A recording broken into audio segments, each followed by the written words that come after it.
Good afternoon. We're here on Athletes Connection with my point guard and my quarterback, Daelyn Williams, Dekaney High School. How you doing? I'm doing pretty good. All right, before we get started, I always like to start off with a couple of questions just to loosen up the mode. So as I ask you a question, you have 5 seconds to give me a response. All right. Football or basketball? Football. Kobe or LeBron? LeBron.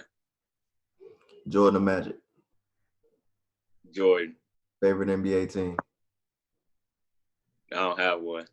Favorite NFL team? Steelers. Favorite football position? Quarterback. Who's your coach's favorite NBA team? You? Yeah, me. The Lakers. Nah, man. It's only been one player to get it right. That's the Celtics. Dude, I never guess that. Yeah. All right, man. So it's good to have you on, and I know that everything is kind of upside down at the moment with the COVID. How are you handling that?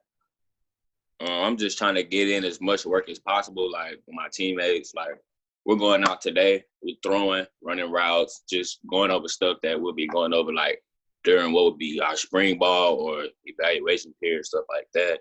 And then just trying to better myself individually, like going to my personal trainer and stuff like that, just watching a bunch of film, seeing where I can get better from the prior season. Do you find yourself now taking a greater leadership role to make sure that players that may not be as focused are at least getting something done? Yes, sir. Like we were a young team last year, so a lot of us, were just coming in, first year players. So it was kind of rough at the beginning, just not knowing the expectations of what should be done on that level, football and basketball. But I feel like this year, this being my third year on varsity for both sports, I feel like it's my responsibility to help the younger guys. Unlike me, like when I was coming up, my sophomore year, I began starting both sports, and it was kind of rough for me trying to fit in with the older guys and trying to find my way. So I feel like it's just my responsibility to help those guys get their feet wet, like with the whole varsity thing.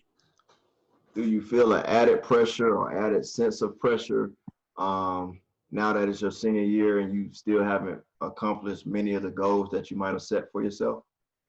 I don't feel like it's any added pressure just because this is what I've been wanting my whole life. So I just feel that like it's an opportunity to finally like show everybody that I'm about what I say I'm about and what people, say about me. So I feel like there's no added pressure. I just feel like if anything, it's less pressure just to know that this is my last time. So I'm just going to leave it all out there. Now, you know that our relationship is pretty close-knit. I was one of the first to kind of take you under my wing as my first year out the Dekaney coaching and different things. And the news that I received at the start of this COVID was like probably a weight off of my shoulders just as yours when you received your first offer. How did that come about? It was really unexpected. I was with my dad. We were going to the barbershop, and we were actually on the topic of, like, plans after high school. What's my plans for my senior year, stuff like that. We were just talking, like, just how we normally talk. And coaches have been texting me on Twitter, stuff like that, emailing, like, for me to send them, like, my head coach's number and stuff like that. And we were getting ready to go out of town, so I didn't go to school that last day. And coach had said, like, a bunch of schools had came up there to see me, but I wasn't there, just the normal stuff like that when it's like a recruiting period. So I got a text on Twitter. We had been texting, but, he had just been like, send me your transcript, stuff like that. So I sent it to him maybe like 2 months prior, like during basketball season. So I got a text on Twitter from the Army coach, and he just said, did I have time to talk? And I told him, yeah, I had time to talk. So we talked for maybe like 30 minutes, 45 minutes. And, he was just going over like everything that the school has to offer, what they liked about me, what with any questions I had. He asked me a bunch of questions.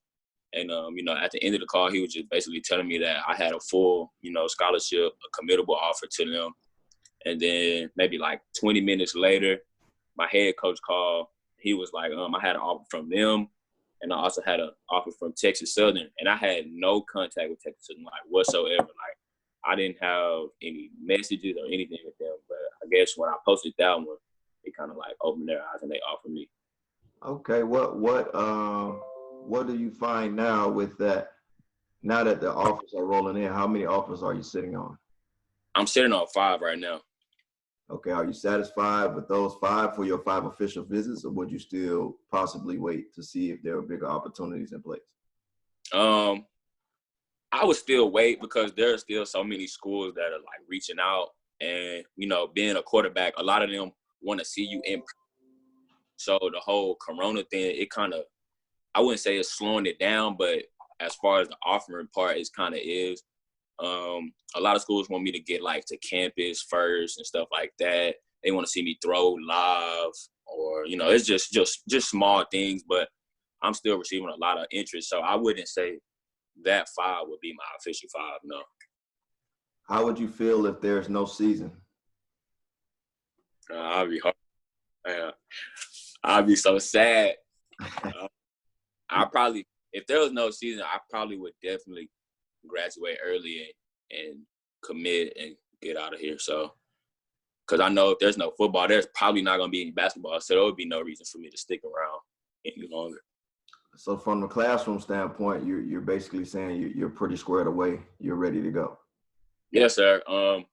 If that was to happen, like if they were to come out and say like there was no season, I would just go ahead and graduate early. So I'm pretty much done with. I have like maybe 1 core class still left, so that's pretty much it. That sounds like a solid plan. Sounds like you got your head on your shoulders. Again, always a pleasure to see you go and grow. Always a pleasure to be a part of the journey.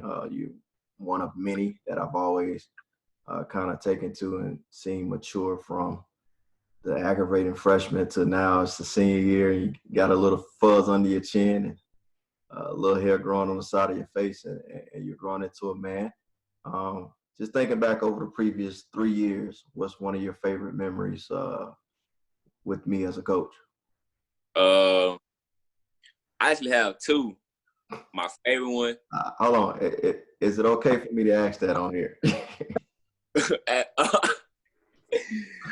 I ain't gonna speak on that.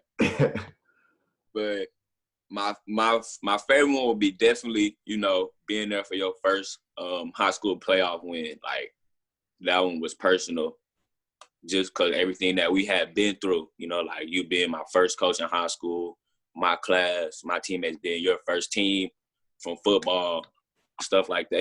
It was really personal to us. Like actually before the game, like we was just talking like, man, we gotta get this win for coach, And then, you know, Jay, him being your son, it was just like I could just feel like that connection.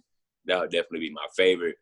And then my second favorite, it just be those times where we just be playing around. Like, you know, it's just, I don't know, we just be in our own world. It's like people, they just, from the outside looking in, it'll probably be like, what are they doing?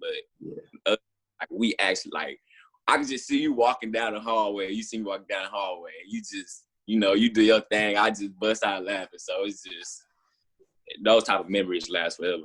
Those are the things, it made it difficult at times. Not everybody understood our relationship or may have felt that at times I kind of played favorite or so on and so forth. But it's those long days in the summer that we spent. It's the battles that we went through, the things we overcame, that it forges a bond. And at the end of the day, it's like in certain moments, it's just human nature to understand who you can call on or depend on, because I know the output of what you're going to get when we're trying to achieve a common goal. So that's one thing that I can always say. I like the fact that you always have the mentality of a winner, and you're always trying to figure out the best way to win the easiest. And that thing is the intangibles that you can't teach. Now, are there times that you know, as a coach, you want it done a certain way. We have to sit down and we come up with it together. But I know at the end of the day where your heart is and that you're trying to win. And I think anybody that gets you as a player and coach you understand that at the end of the day, you want to win just as bad as they do. Mm-hmm. It's just the bottom line. So that's what makes it great to be around you. Some of the things that make me as a coach want to just kick you out the program. It's the same thing that make me want to keep you in.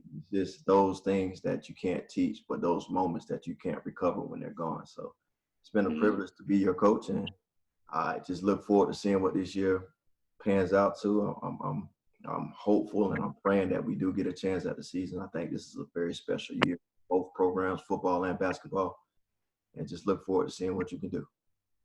Yes, sir. Thank you for your time today, man. Thank you, Coach. Oh no, back roll.